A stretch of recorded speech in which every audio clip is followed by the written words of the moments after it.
Entonces, decíamos, vamos a explicar un poco por qué Ignacio Torres Giraldo es el nombre que llevamos, por qué la necesidad de hacer homenaje a este personaje, a este líder, militante comunista y dirigente sindical de la primera fase, de la primera centuria del siglo XX.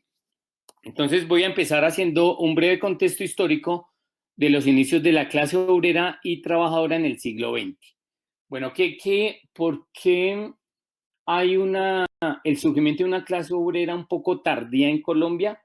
Eso Perdón, tiene... Orlando, yo no veo la presentación en este instante, no sé qué sucedió. Si fue que bajaste el nivel de... Mira, a ver. Ya, ahí sí, ya se ve. ¿Ya se ve? Sí, Bueno, perfecto, perfecto. listo. Entonces continúo. Decía que para los historiadores y para algunos estudiosos, a veces resulta extraño y poco comprensible porque en Colombia la clase obrera surge tardíamente, ¿sí? Digamos en términos de comparado con otros países, con otras latitudes, Argentina, por ejemplo, México, en la misma América Latina, no surge con esa fuerza y con ese dinamismo en otras regiones. Bueno, entonces el contexto histórico es un poco explicando qué pasó en Colombia y por qué pasó esa situación, para entrar después a decir quién y cómo es y qué papel jugó Ignacio Torres Giraldo. Entonces, va a haber varios procesos que son casi simultáneos, ¿no? Aquí están enumerados de alguna manera, pero no tienen un orden en el sentido de que están exactamente ahí. Entonces voy a decir que surgen las primeras organizaciones obreras en las economías de enclave. ¿Sí? Las economías de enclave son esas dinámicas que utilizó inicialmente el imperialismo para llegar a controlar cierta producción de materias primas y de productos para enviar a sus países, como el banano y el petróleo, particularmente son donde va a primar esa economía en clave para el caso de Colombia particularmente. Y esa economía, esa infraestructura que comienza a desarrollarse a partir de 1855, está asociada también a el crecimiento del ferrocarril. Pasa el Reyes, Rafael Reyes, en 1955, quien impulse y promueva el tendido y el mantenimiento de una infraestructura ferroviaria que se había construido ya mucho antes, se había promovido ya un poco antes, pero que por ser Colombia un país, unos estados, recuerden en su historia de noveno por allá, cuando les hablaban de Colombia como Estados Unidos de Colombia, tiene que ver con eso. Se desarrolló un poco de manera desordenada y desigual ese desarrollo y el desarrollo también de la infraestructura. Pero hace Reyes el que logra darle ya como una estructura de carácter nacional. No solamente se va a desarrollar el ferrocarril, también va a haber una amplia inversión en carreteras, en puertos fluviales y en puertos marítimos. Esos puntos van a ser concentración de mano de obra, de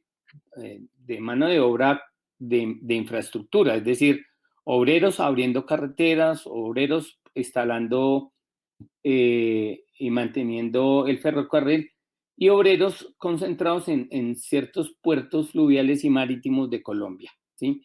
De hecho, Honda va a tener un papel muy importante en el desarrollo político y desarrollo de la clase obrera. Ahorita más adelante hago referencia a eso.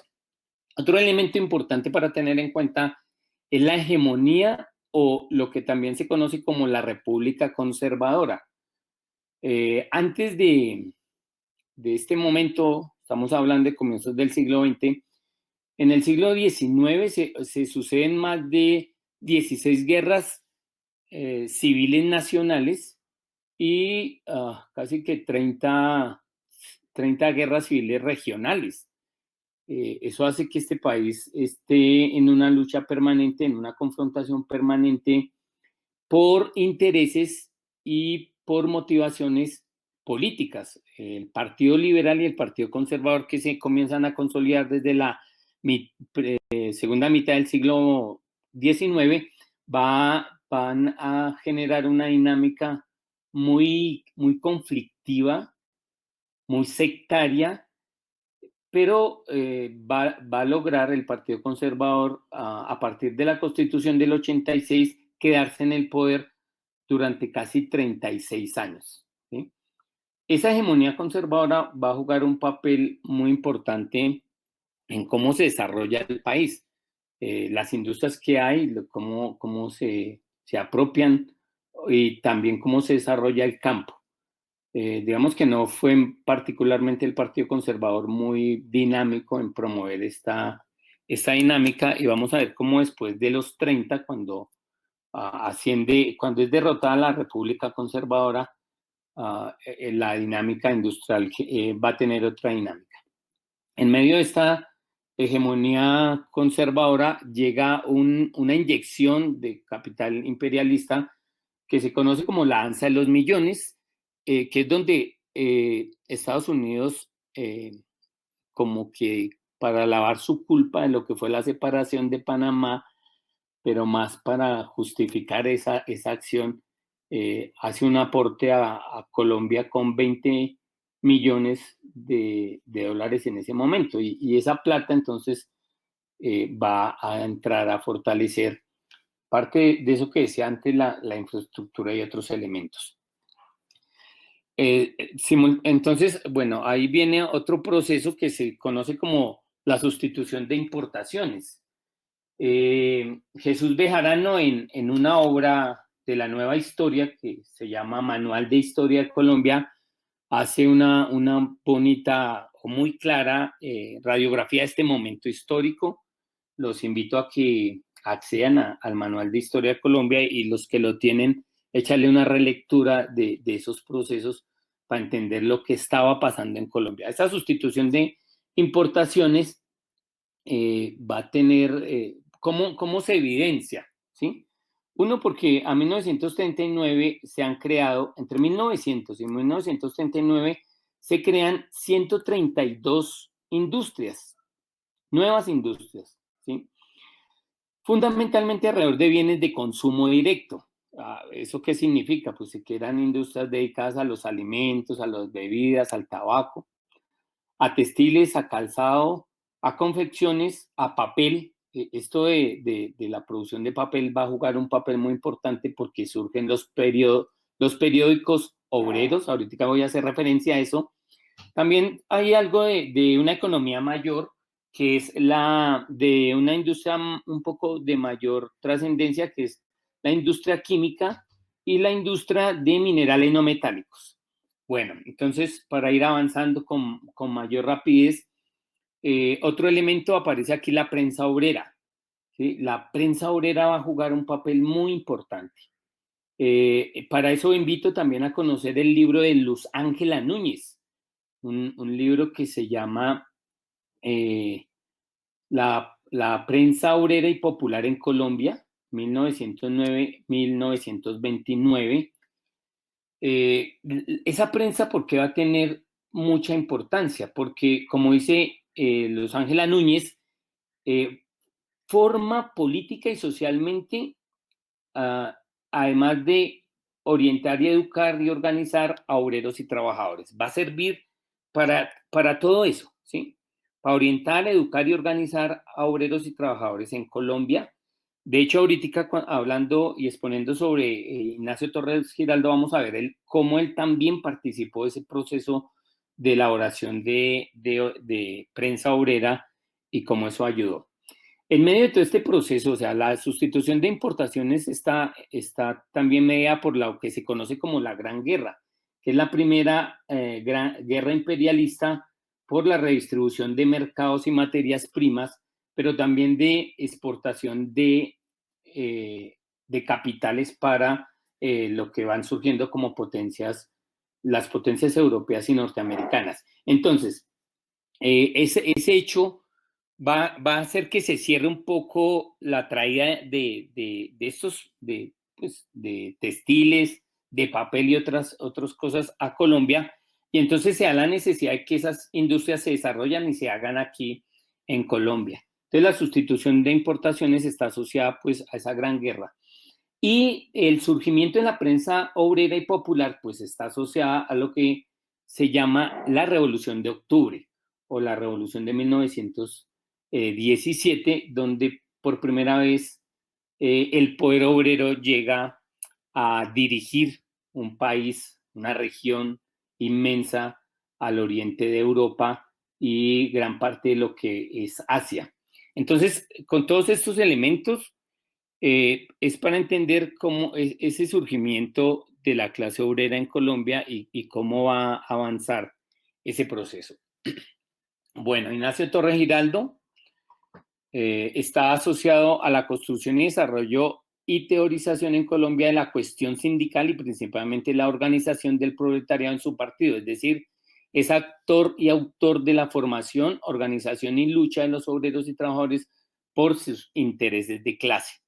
Sí, es ese casi que el motivo mismo de por qué nosotros lo ponemos y lo nombramos y le hacemos ese homenaje. Sí, porque él no solamente hace prensa obrera, no solamente promueve la fundación del Partido Socialista Revolucionario y el Partido Comunista Colombiano, sino que en su larga vida de agitación, de organización y de educación, juega este papel por los intereses de obreros y trabajadores. Bueno, su vida y su obra estuvo mediada por criterios e intereses proletarios. Aquí unos breves elementos de su infancia y adolescencia. De niño vivió en medio del conflicto familiar debido a que la mamá era fervorosamente una católica creyente y su padre era anticlerical. Sí, entonces, obviamente, la familia, los debates familiares permanentes, porque la mamá quería que los hijos fueran a la iglesia y comulgaran, hicieran todo lo que usualmente quiere una mamá católica, pues convencida y practicante, frente a un padre que permanentemente les está diciendo, eso no tiene importancia, eso no es necesario, bueno, no.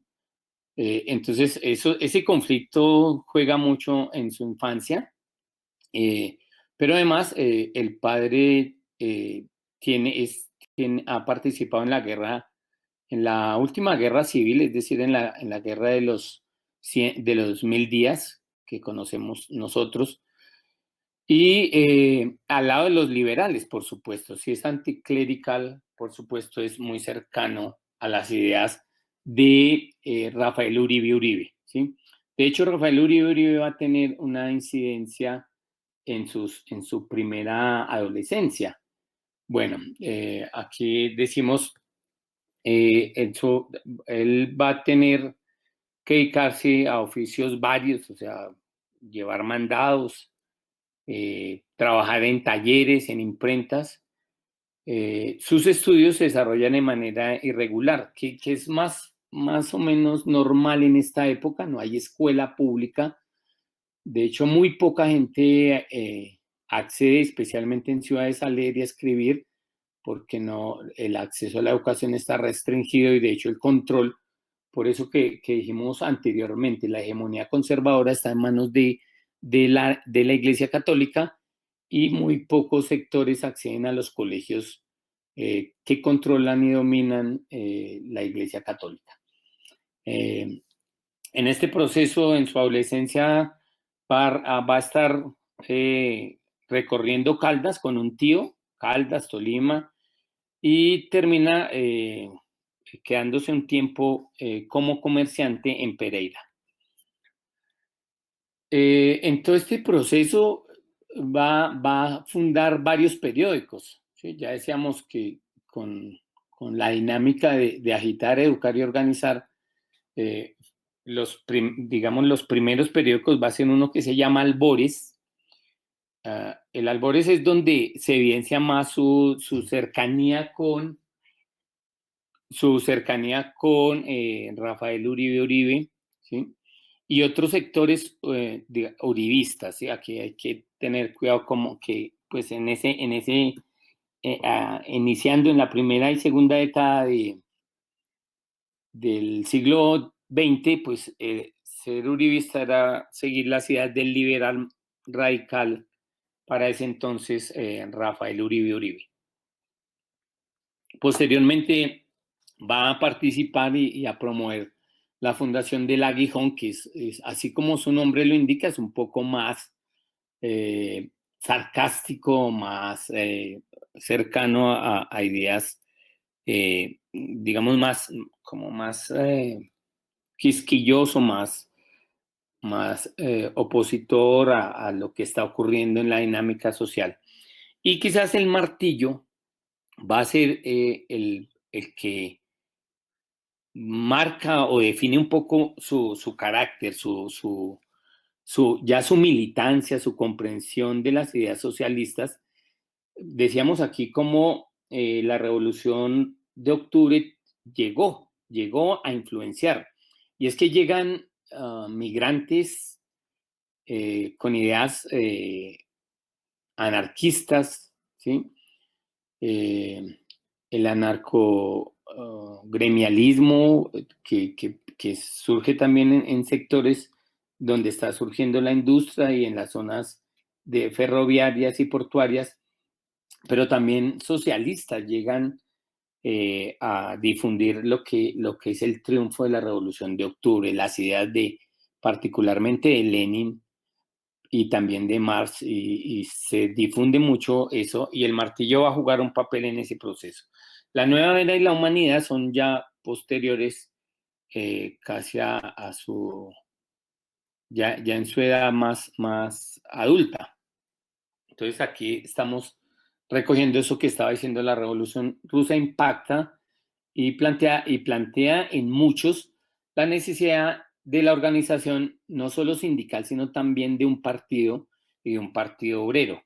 En esa tarea, él va a encontrar eco en varios militantes obreros, militantes comunistas, como María Cano y como Uribe. ¿Sí? Aquí ahorita más adelante vamos a hacer mención a estos dos personajes que son como los que van a hacer el combo con el que promueve en otros y con otros el desarrollo de las ideas marxistas-leninistas. En 1919, Torre Giraldo llega a Popayán, ¿sí? Y ya hay un mayor acercamiento teórico a las ideas socialistas europeas y al marxismo. Por esa época inicia la lectura del Capital, ¿sí? Entre los migrantes que han llegado, anarquistas y socialistas de Europa, pues traen la literatura de estos dos autores. ¿Sí? En su proceso también va a llegar a Bogotá, ¿sí? Cuando se convoca el segundo Congreso Obrero. Allí viene como delegado de núcleo de trabajadores del Valle y en este marco se crea, o sea, para 1925 se crea la Confederación Obrera Nacional. Sí, es muy importante esta Confederación Obrera Nacional porque la CON es la primera central obrera, para plantearlo así, ¿sí? Y tiene la particularidad de que tiene una orientación socialista, esta Confederación Obrera Nacional. Obviamente también hay sectores liberales. Estamos ubicados en un momento en que el sindicalismo y los sindicatos no hay una legislación favorable, ¿sí? Aunque es permitido, no está plenamente reconocido y tiene muchos enemigos, especialmente, pues, por supuesto, desde el Estado y desde los desde el Partido Conservador. Entonces, Lacón lo elige como presidente de la Confederación Obrera Nacional y el dirigente indígena Quintín Lame queda como vicepresidente. ¿Sí? En este proceso de conformar la CON y desarrollarlo en 1926 en Bogotá, Torres Giraldo ya tiene una relación muy cercana con María Cano, dirigente y agitadora y educadora de Medellín y Antioquia, y con Tomás Uribe Márquez, revolucionario y dirigente sindical también. En este proceso, la discusión central que ellos van a plantear al resto del movimiento obrero y de trabajadores es la necesidad del partido político, ¿sí? Eso, por supuesto, va a generar diferencias y choques. En la imagen que aparece ahí, ¿sí? Esa foto es un montaje, ¿sí? La foto, la imagen que ustedes aprecian ahí no existe realmente, sino que alguno hizo esa organización de las imágenes. Atrás de ellos está una dirigente cuyo nombre por estos días estaba viendo que en Pereira hicieron un colectivo de mujeres a nombre de ella, que dirigió la primera huelga en Medellín. Bueno, en este momento se me escapa el nombre. Me disculpan, es muy, muy recordada. ¿Quién? ¿Alguien se acordó? ¿Alguien que me ayude? Betsabe Espinosa. Betsabe, ella, Betsabe. Imperdonable ese olvido. Bueno, ella es Betsabe, o sea, esa foto es, vuelvo y digo, no existe. Es un montaje, pero es para significar el proceso que se da en la década de los 20 en Colombia. Decía entonces, ellos impulsan la necesidad del partido político de los trabajadores y entonces con muchos sectores de la COM, especialmente los más cercanos a las teorías socialistas, fundan el Partido Socialista Revolucionario. ¿Sí? Para 1928 hay una crisis en este partido, ¿sí? Porque se velan algunas estructuras conspirativas que vienen preparando la insurrección, especialmente por la vinculación de liberales. Entonces, en este marco se realiza la huelga de las bananeras y pues todos sabemos cómo el gobierno conservador en ese momento declara la ley heroica y por esa ley permite lo que hoy se conoce como uno de los comienzos más trágicos y más tristes del movimiento obrero nacional, que es la masacre contra los trabajadores y sus familias de las bananeras. Obviamente no era la primera vez que el gobierno masacraba trabajadores o por lo menos artesanos. ¿Sí? Para 1919, Marco Fidel Suárez, en el gobierno de Marco Fidel Suárez, o mejor dicho, Marco Fidel Suárez en Bogotá ordena disparar contra una movilización de sastres. Los sastres en Bogotá que han sido dejados de lado para hacer los nuevos uniformes de la policía, entonces se sienten lesionados en sus intereses y salen a marchar. Mueren 17 artesanos, sastres, y hay como 17 heridos en ese día del año 1919. Hago referencia a esto porque hay muestra cómo el gobierno nacional va a responder a las exigencias y demandas del pueblo colombiano y de los obreros y trabajadores colombianos. Va a responder con fuego.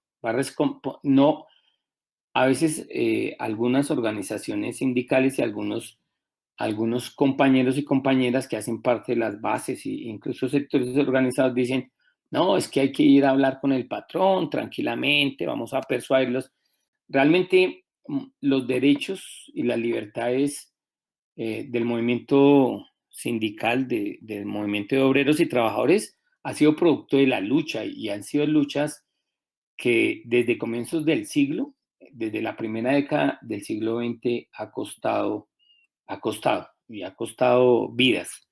Bueno, sigamos, porque no tenemos sino media hora y se nos acorta el tiempo. Producto de la masacre de las bananeras, donde participa Ignacio Torres Giraldo, lo que es el comité central o los principales dirigentes de esta huelga y del partido socialista revolucionario son detenidos. Y eso le va a pasar a Ignacio Torres Giraldo. Ignacio Torres Giraldo, detenido, va a ser puesto en un barco que va a Ámsterdam, ¿sí? Eso en términos jurídicos se llamaba pena de destierro, que existió antes del siglo XX existía la pena de destierro y se aplicaba sistemáticamente. Y entonces aquí digo, aunque ya no existía esa pena de destierro, a Ignacio Torres Giraldo se la aplica. Ignacio Torres Giraldo llega a Ámsterdam y pues allí busca contactos con los revolucionarios y con los dirigentes obreros y políticos, quienes le van a facilitar movilizarse hacia Berlín y posteriormente a Moscú. En Moscú, el Partido Comunista, el PECUS, va a asignarle la tarea de dirigente de la Internacional Sindical Roja. Sí, eso pues es muy importante, ¿no? Muy importante cómo en medio de las dificultades, en medio de llegar a Ámsterdam con una mano atrás y otra adelante, como se dice coloquialmente, logra, es decir, es su visión de luchador y de dirigente, que no sea milana, sino que, bueno, dice, hay un país donde se está construyendo socialismo, pues voy para allá, ya que estoy aquí y llega hasta Moscú. Ahí logra ganar reconocimiento, posición, y por hablar español, entonces va a ser parte de la Internacional Socialista Roja y a promover la, la dinámica de intercambiar ideas y de oficiar y mandar comunicados, documentos a los partidos comunistas de América Latina de lengua castellana. Bueno, entonces, obviamente con toda la situación que se genera alrededor de la masacre de las bananeras, la desarticulación del PCR, pues este entra en crisis, ¿sí? Y entra en crisis también lo que generó antes del destierro de Ignacio Torres Giraldo la estrategia insurreccional, que se centró en Honda, ¿sí? Bueno, digamos, esos son temas para ahondar posteriormente. Entonces, en esta dinámica se plantea la construcción partidaria nuevamente con una nueva estrategia y de alguna manera con la orientación desde Rusia, desde Moscú, de construir partidos comunistas en toda la región. Esa dinámica lleva a que en Colombia se constituye el Partido Comunista de Colombia en 1930, ¿sí? Al cual, después de su exilio, de su destierro, él pasa va a Francia y después a España, y en España se regresa a Colombia. Bueno, no sin antes pasar una serie de vicisitudes. Hay una obra de él mismo que se llama Recuerdos de Infancia y Adolescencia, y ahorita voy a hacer referencia a las obras de él, que vale la pena leer. ¿Sí? Él mismo describe parte de su infancia, adolescencia y todo lo que fue su trasegar en Europa y cómo hizo para sobrevivir hasta 1934, cuando regresa al país. Siendo dirigente del Partido Comunista Colombiano aquí ya en Bogotá, entonces gana un reconocimiento que le permite ser concejal en 1937. Eso es posible gracias también a que de alguna manera se derrotó a la hegemonía conservadora en 1930 y hay digamos, un aire, que no quiere decir que haya cesado el radicalismo y el sectarismo liberal y conservador. De hecho, los socialistas van a ser siempre perseguidos y censurados y desde la iglesia y los púlpitos, a propósito de Semana Santa, los curas y por supuesto por orientación de los obispos van a decir matar comunistas no es pecado. Eso tiene efectos materiales, lamentablemente. Pero eso pasó y así como a finales durante el siglo XIX decía, los curas planteaban en los púlpitos, también por orientación de los obispos, que matar masones no era pecado, que llevó a la persecución de los liberales por los conservadores. Ya en la década de los 20 y los 30, ese era uno de los planteamientos, de las cosas que hace la fe en este país. Bueno, entonces vuelvo aquí a retomar, entonces en 1937, gracias a la consolidación de un Frente Popular establecido con la CTC, que es la Central de Trabajadores de Colombia, socialistas y sectores liberales progresistas, logran una amplia simpatía de las masas básicas, ¿sí? Y se constituyen en muchas regiones frentes populares con orientación de la Internacional, que él había dirigido desde Moscú, para cerrarle el paso al fascismo. ¿Sí? Recuerde que estamos hablando aquí de 1937 ya, y el fascismo desde 1933 avanza en Europa. Bueno, para ir haciendo unos planteamientos con el OIP, bueno, voy a cerrar aquí un poco con Ignacio Torres Genaldo, que le pone serios debates al Partido Comunista porque plantea que se aleja de los principios leninistas de partido y que por esta vía se aleja del trabajo de masas, entra en unos debates con la dirigencia. Recuerden que él era, siendo concejal de Bogotá, era el que presidía el buró político. Entonces termina siendo expulsado por quienes van quedándose con las mayorías y el comité central del Partido Comunista de Colombia. Ahí hay muchos debates hoy y han existido. ¿Sí? Hay un libro que se llama Historia del Partido Comunista, primer tomo, que también recomiendo leer en estos tiempos de pandemia. Pronto si lo tienen por ahí a mano. Hay cosas interesantes ahí para entender este periodo y entender también estas luchas al interior del movimiento de la izquierda, en ese momento de la izquierda colombiana. Sin más, entonces, hacia 1942 le cancelan el carnet de afiliado al Partido Comunista de Colombia y va a salir del partido Ignacio Torres Giraldo. ¿Sí? En esta dinámica, entonces, él se declara marxista independiente y se dedica a hacer conferencias por invitación de sindicatos y organizaciones socialistas, entre otros universidades de varias ciudades en Colombia. En 1947 realiza un curso en Bogotá sobre la historia del movimiento obrero en Colombia, que le va a dar como el punto de partida.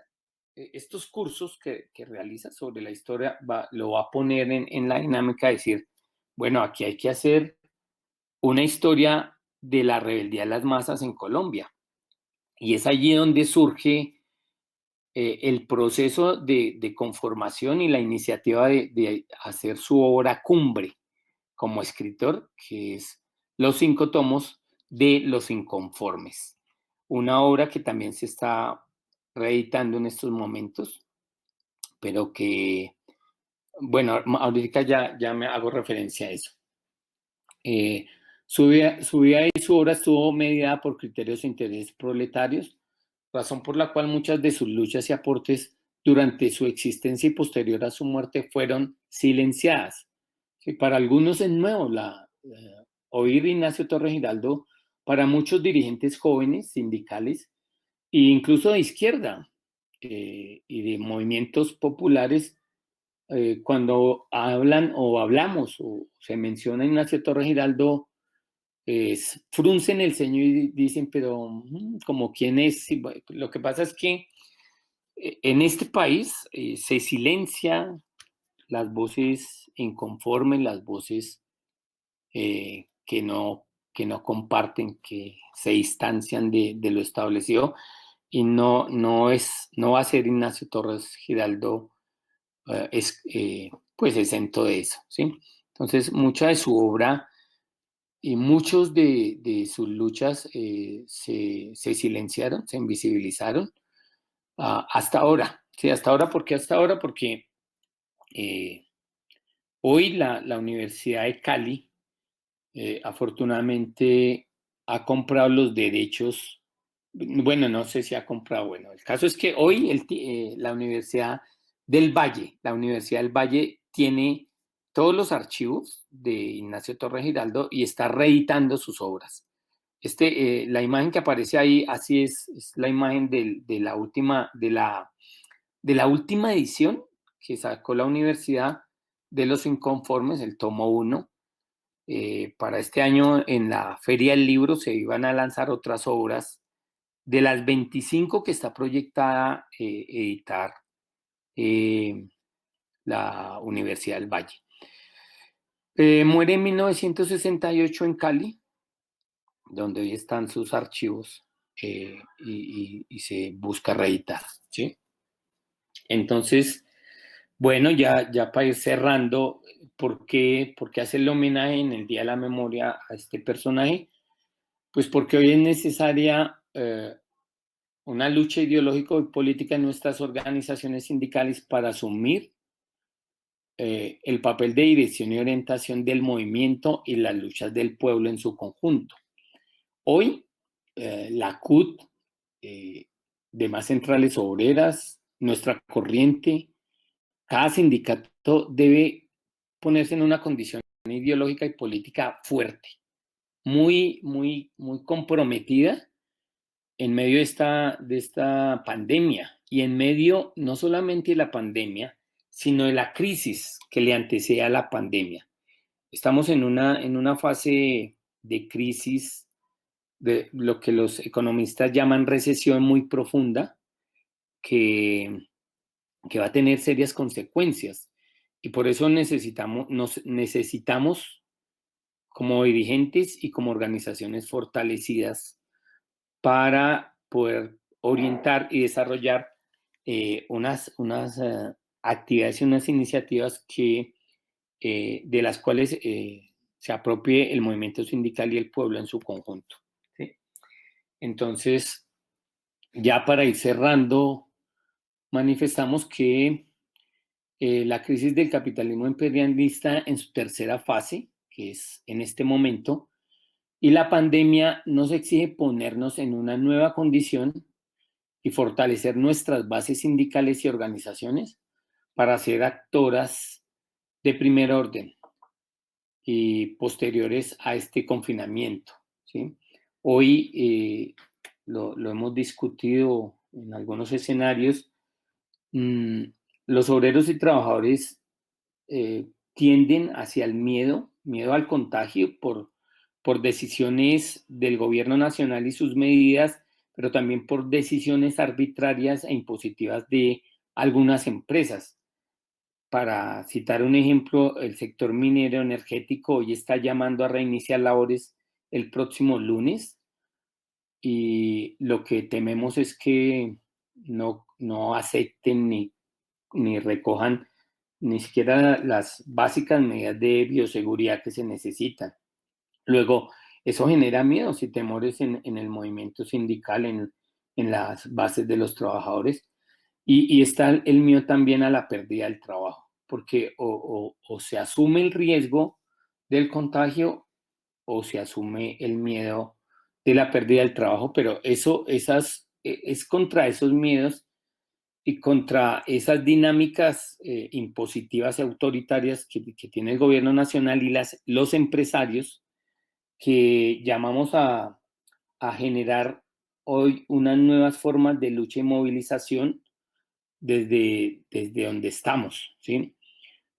Como corriente hemos venido realizando unos encuentros por sectores de la producción donde se han sacado unos documentos muy valiosos e importantes que hoy los socializamos y generan debates en los sindicatos y en las bases de los sindicatos. Esa es una forma de lucha que hoy es posible, ¿sí?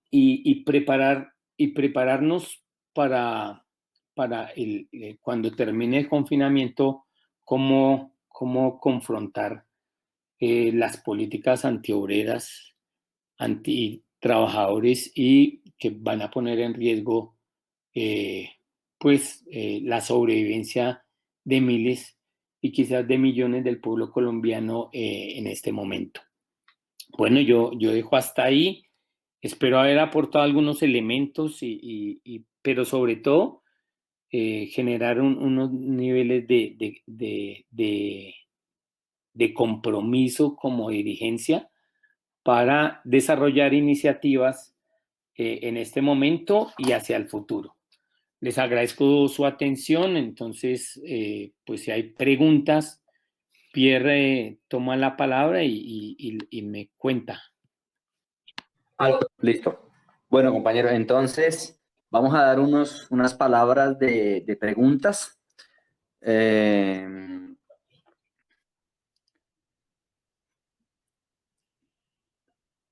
No hay preguntas en el chat, así que bueno, entonces los compañeros que quieran participar pueden levantar la manito con la aplicación o piden la palabra y con gusto se la damos. Entonces no sé si hay preguntas o aportes a la charla del profe.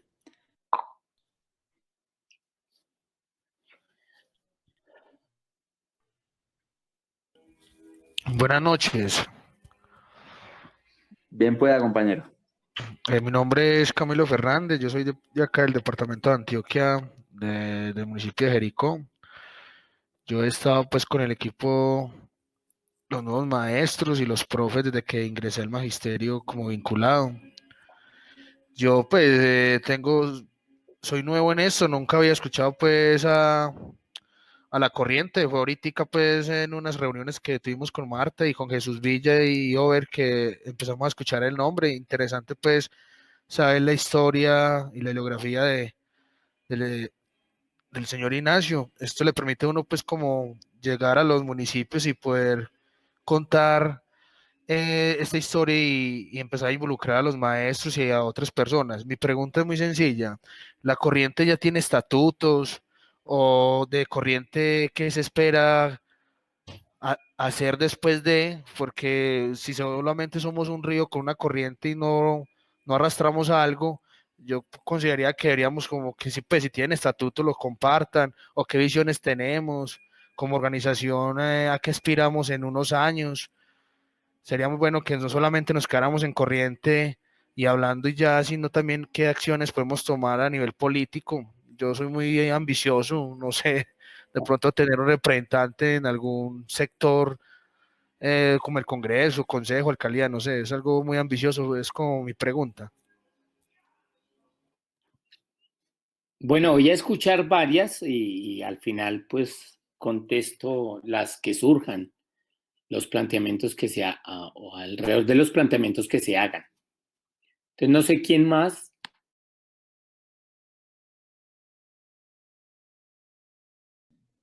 Bueno, yo tengo una, profe.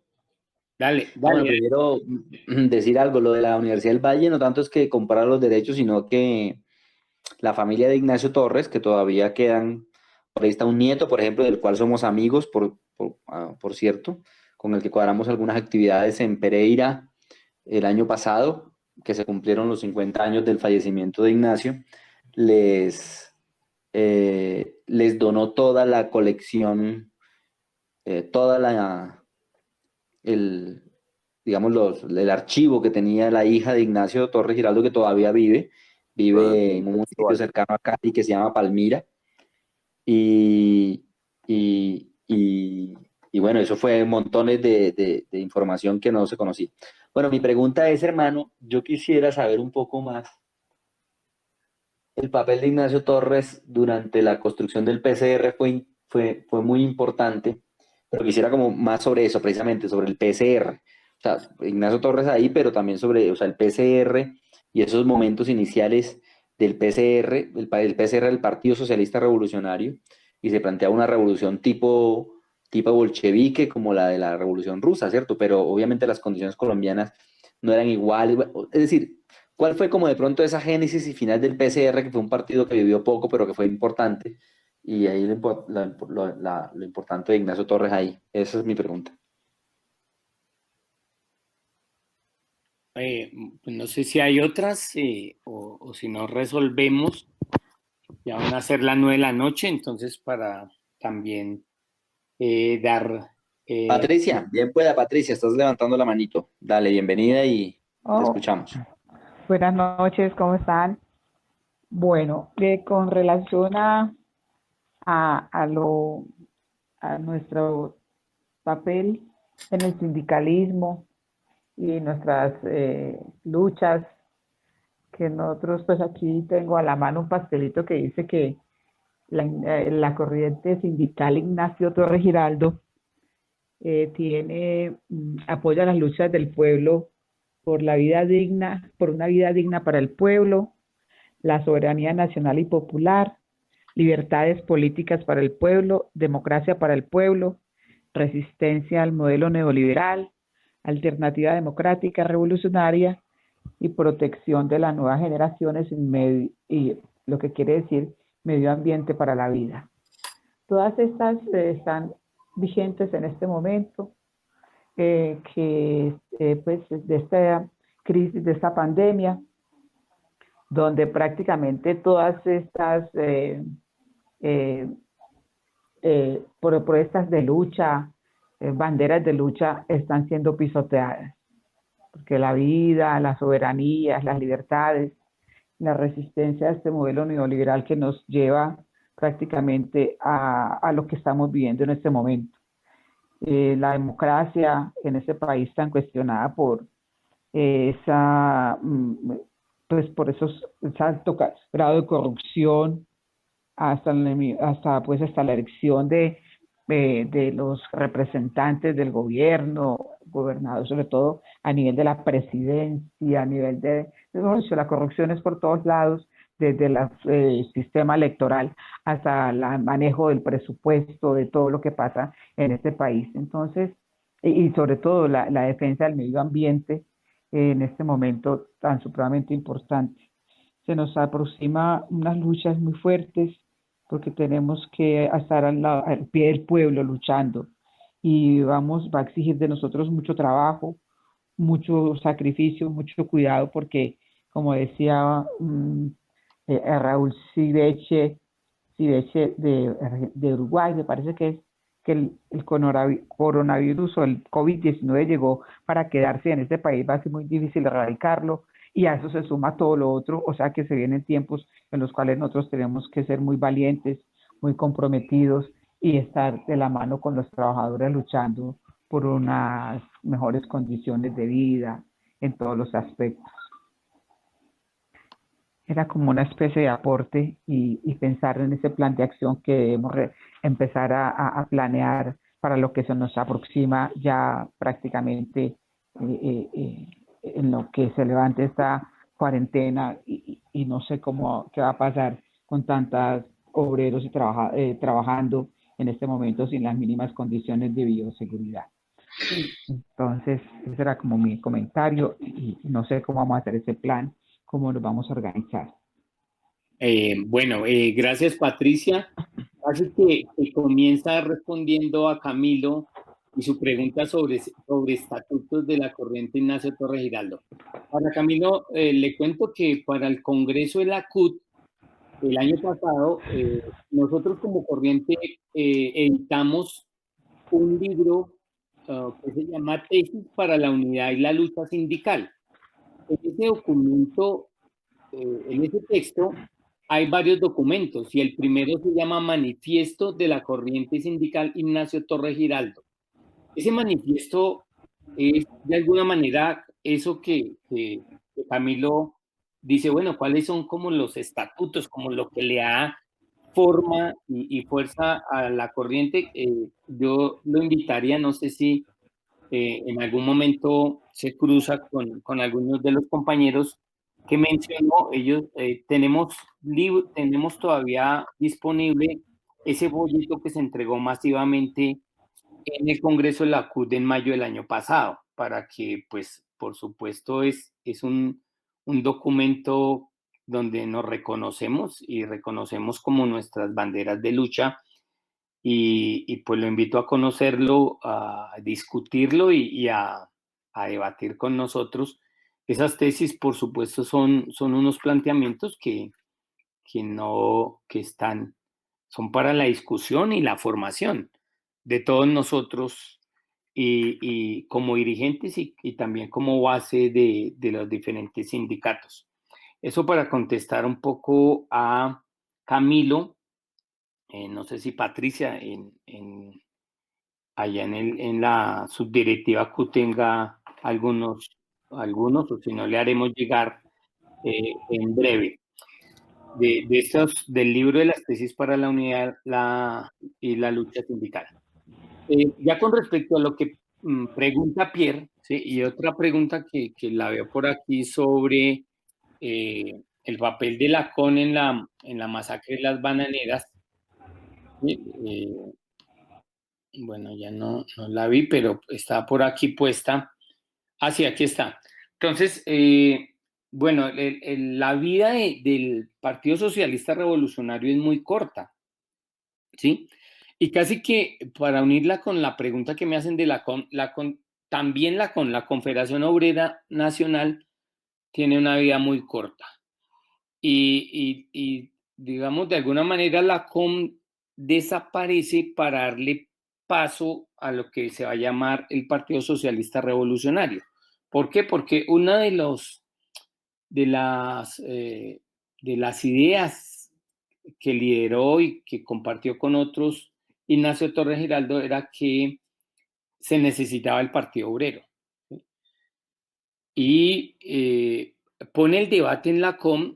Por supuesto, no todos en la COM van a estar de acuerdo. En la COM hay pues muchos dirigentes obreros liberales y otros sectores de obreros no liberales cercanos a posiciones socialistas, pero que tampoco estaban de acuerdo con que se formara un partido socialista revolucionario, y menos como en esos términos. Entonces, de alguna manera se disuelve o se replantea la Confederación Obrero Nacional, para dar origen al Partido Socialista Revolucionario. Y es en el marco de la lucha del Partido Socialista Revolucionario que sí se da la masacre de las bananeras. Entonces no hay como una ligazón tan directa entre la disolución de la CON y la masacre de las bananeras por un lado, pero sí la masacre de las bananeras tiene que ver más directamente con la disolución del Partido Socialista Revolucionario, porque varios sectores que hacían parte del Partido Socialista Revolucionario y que estaban también por fuera, acusaron a varios dirigentes de estar promoviendo lo que en esa época se llamaba el puchismo, ¿sí? Que eran acciones insurreccionales, muy estilo de las insurrecciones que se dieron en octubre de 1917 y que no compartían, por no estar en Colombia, las condiciones políticas para este tipo de procesos en Colombia. Entonces, un sector del Partido Socialista Revolucionario, ¿sí?, va a generar unos comités conspirativos clandestinos que preparan de alguna manera, que están en perspectiva de preparar insurrecciones en algunas ciudades. Sin embargo, no fue posible coordinar y terminaron muchas acciones esporádicas y lejanas en algunas ciudades, y por ese lado la crisis del Partido Socialista Revolucionario. Sobre estos temas hay mucho todavía por investigar. ¿Sí? Esta es una etapa que realmente hasta ahora se está profundizando e investigando. En esa perspectiva, yo quiero hacer mención a Gente muy rebelde, ¿sí?, donde es un libro una obra de 4 tomos, ¿sí?, donde habla una de ellas habla de los enclaves, el transporte, bueno, y las formaciones obreras, las primeras formaciones obreras. Otro tomo habla de la mujer, el papel que juega la mujer durante la década de los 20 y los 30. Bueno, son obras muy interesantes. Yo creo que aquí hay todavía mucha tela de donde cortar. Yo dejaría hasta ahí. Seguramente hacer memoria en esta perspectiva de lo que fue el inicio de la clase obrera y quiénes jugaron y qué papeles en esos procesos, nos ayuda también a clarificar cómo es que en esas condiciones un poco tan sin comunicaciones, por eso es tan importante el papel de los periódicos obreros y populares en esta época. Entonces, pues nada, yo no sé si me queda ahí como faltando más elementos para responder a Pierre y el papel del Partido Socialista Revolucionario, pero creo que podríamos ahondarlo incluso con la lectura del tomo 4 de Los Inconformes, donde hay una documentación. Quiero decir, ya como para cerrar, que la prensa obrera fue muy importante para Ignacio Torres Giraldo en la escritura que hizo de los Inconformes, ¿sí? Si ustedes van a esos tomos, sus referencias son periódicos populares y obreros de la época. Hace mucha referencia y muchas cosas interesantes. Invito a conocer la obra de Ignacio Torres Giraldo. En la Universidad del Valle hay un link, ahí se puede ubicar la obra. Ahí ya están casi que puesta la obra en su conjunto, aunque la están editando en físico, pero creo que ya se puede acceder. Y gracias a Pierre también por hacer claridad de que no fue una compra, sino una contribución de la hija de Ignacio Torres Giraldo y del sobrino que promovieron el año pasado y antepasado eventos por algunas ciudades de Colombia. Bueno, yo les agradezco su atención y pues considero que ha sido por hoy la charla. No sé si hay otro comentario o Pierre, dejamos hasta aquí, ustedes dirán. No, compañero, yo creo que es suficiente, pues a no ser que haya alguna otra pregunta. Mientras eso, decir que seguiremos con estas charlas digamos, tratando de que sean diversas en temática, pero también digamos, que lleven información que a veces por las urgencias del mundo sindical que nos implica estar atento a muchas otras cosas, a veces dejamos de lado ponerle más atención a estos espacios de formación, y bueno, y con esto queremos como pagar esa deuda de tiempito que tenemos en la corriente sindical. Agradecer, Bien. profe Orlando, por la charla, por la introducción que nos da. Nos parece muy importante. Yo Bien. solamente quisiera, dime. ¿Aló? Pierre, con Aló, Over. Patricia, dale. Over. Dale, Over. Over, Y después lee over. Patricia. No, sería bueno que hiciera la invitación para lo del domingo y el tema internacional. Parece importante que los Sí, sí, se sí. vayan preparando. Y lo segundo, decirle a los compañeros que de todas maneras la charla que da nuestro compañero Orlando, como él lo decía al principio, está en el marco de como corriente nosotros sí somos claros en que el sindicalismo y los sindicatos son una forma principal de organización de los trabajadores en el mundo y en el país. Y es muy importante en términos de un proceso de exterminio que ha habido en el país de la violencia y cultura antisindical. Esta propuesta y campaña que está haciendo nuestra corriente sindical, Ignacio Torres Giraldo, en la vía también de entrelazar y transversalmente con la campaña anticapitalista, antifascista y antipatriarcal, que en el tema del proceso social y de la estructura social de nuestro país, el movimiento sindical también tiene que jugar. O sea, acá para nosotros los hombres y mujeres que hacemos parte de la corriente implica una situación y un reto profesional, personal, político, sindical. Es un tema ético también en términos de un comportamiento que está exigiendo el movimiento sindical hoy en el país y en el mundo. Entonces, de ahí la importancia de conocer el nombre de Ignacio, quién era Ignacio Torres Giraldo en términos de este proceso. Y esa importancia está en esa vía que comentó el compañero Orlando y que yo particularmente estoy, digamos, como también planteando acá. Y ese es el reto que tenemos, compañeros y compañeras.